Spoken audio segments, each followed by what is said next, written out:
On the day my ex-husband came crawling back to me, begging for my signature, I was wearing the same perfume he once said smelled too expensive for a woman like you. That's how this story starts. You decide if you keep scrolling.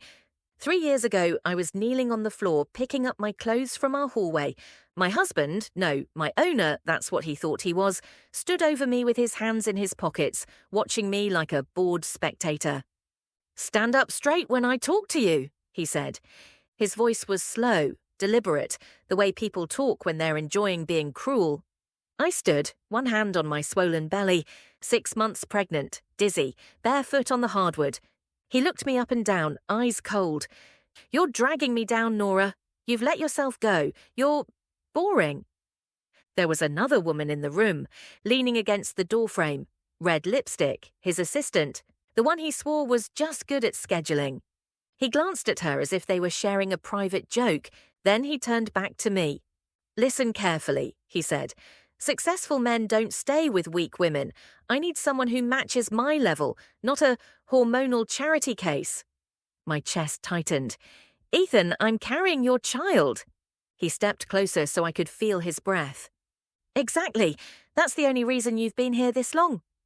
He grabbed my suitcase, tossed it outside the door, and opened it wide. "You have 10 minutes, he said. "After that, security will help you." The other woman was smirking. I was shaking.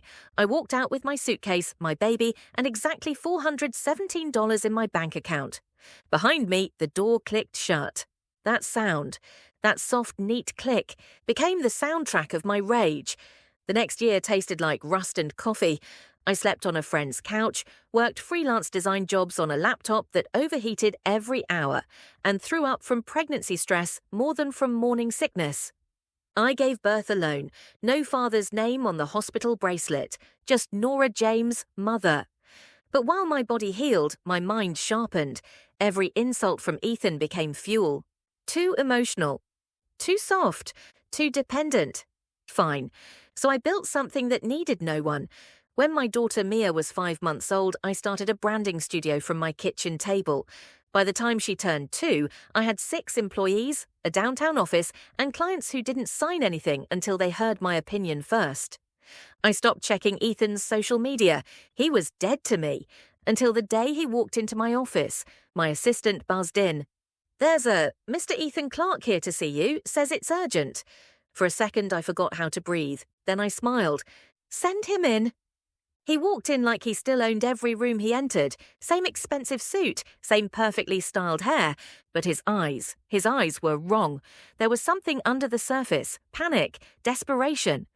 He looked around my office, the city skyline behind me, my logo on the wall, Noir Studio, founder Nora James. "This is yours?" he asked.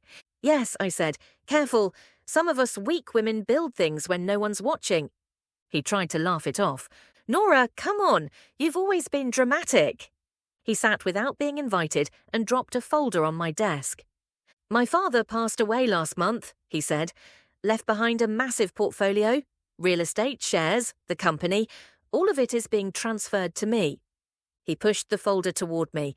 "But because we never finalized our divorce, you're still my legal spouse on paper. The lawyers need your consent and signature to complete the transfer." He leaned back, studying my face. "You sign this, we finalize the divorce, and I'll make sure you're taken care of. Apartment, money, whatever you need to feel stable." Stable, like I was a shaky table he was offering to fix. I didn't touch the folder yet. "I'm confused," I said softly. "Why would a successful man like you need help from a woman who drags him down?" A flicker of embarrassment crossed his face, fast. He hadn't expected me to remember his exact words. "Nora, don't start," he said. "That was a moment of honesty," I interrupted. "Don't worry, it was the most useful thing you ever gave me." I opened the folder, multi-million-dollar properties, commercial buildings, luxury units, all under his name.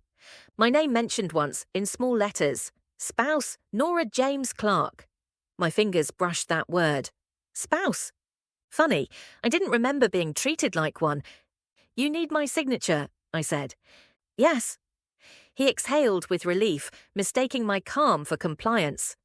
"And I'm being generous here. You sign, you get a nice settlement, we both move on." I leaned forward. Ethan, I asked, do you remember the last thing you said to me before you threw my suitcase out? He stared at me. Why does that matter now? You said, I repeated slowly. Successful men don't stay with weak women. You said you needed someone on your level. His jaw tightened. And look at this, I gestured around my office. I rose to yours, maybe higher. His silence was delicious. I'll sign, I said. His shoulders dropped in relief. But I have conditions. There it was, the tension, the shift, the moment the predator realizes the prey has teeth. He smirked. Let me guess, you want a bigger check? No, I said. I want leverage. He frowned. Condition 1, I said, tapping the documents. Every major asset listed here will be amended to include Mia, our daughter, as a direct heir. Minimum 30% locked. You can't touch it. Your board can't touch it. Your future wife can't touch it. He stared at me. You are not dragging my career into your emotional issues. This isn't about emotion, I replied. This is about math. 30% or no signature. His voice rose.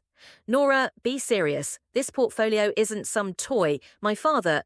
Your father, I cut in, left all of this to a man who threw his pregnant wife into a hallway. If he trusted your judgment, that's his mistake. The law, however, still needs me. The muscle in his cheek twitched. That twitch was a small private victory. Condition 2, I continued, pulling out a second document from my drawer. You sign this divorce agreement today. In it, you acknowledge abandonment, waive all rights to my company, and agree that you owe 3 years of unpaid support, which I legally choose not to pursue. He blinked. You let me off the hook? Legally, I said. Morally, different story. But this way, you never again have a claim over my income, my assets, or my life. You never get to say, I made you, not even in your own head. He flipped through the agreement, his expression shifting from annoyed to cornered. This makes me sound like a villain. If the mask fits, I said. His eyes snapped up to mine. You think you're the hero here? No, I said calmly. I'm the consequence.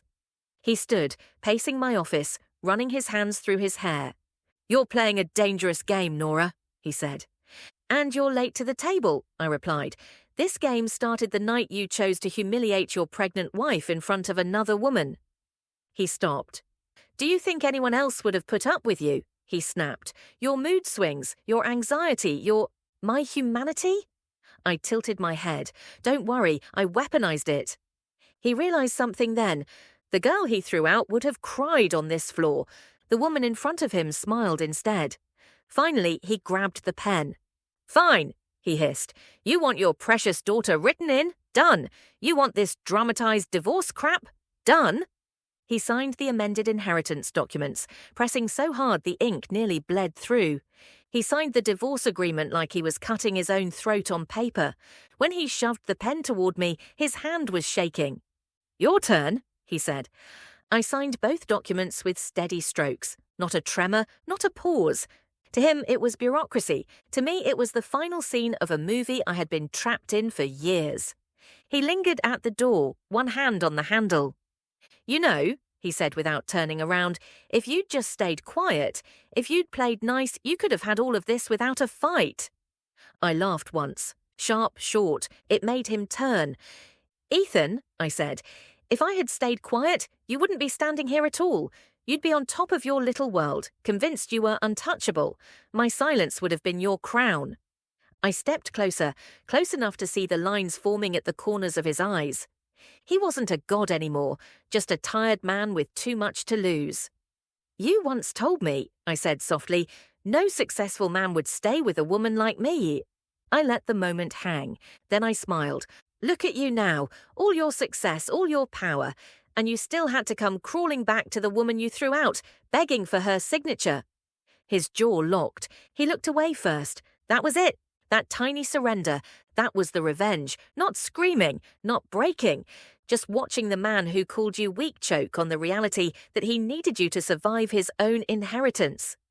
That night, Mia fell asleep on my chest, clutching my necklace. On the coffee table lay 2 sets of papers, one that made her rich, one that made me free. She stirred and whispered, half asleep. Mom? Yes? Are you happy? I looked at her, at the city lights outside, at the version of myself reflected faintly in the glass. For the first time, the answer wasn't complicated. Yes, I said, because today, baby, he needed us more than we ever needed him.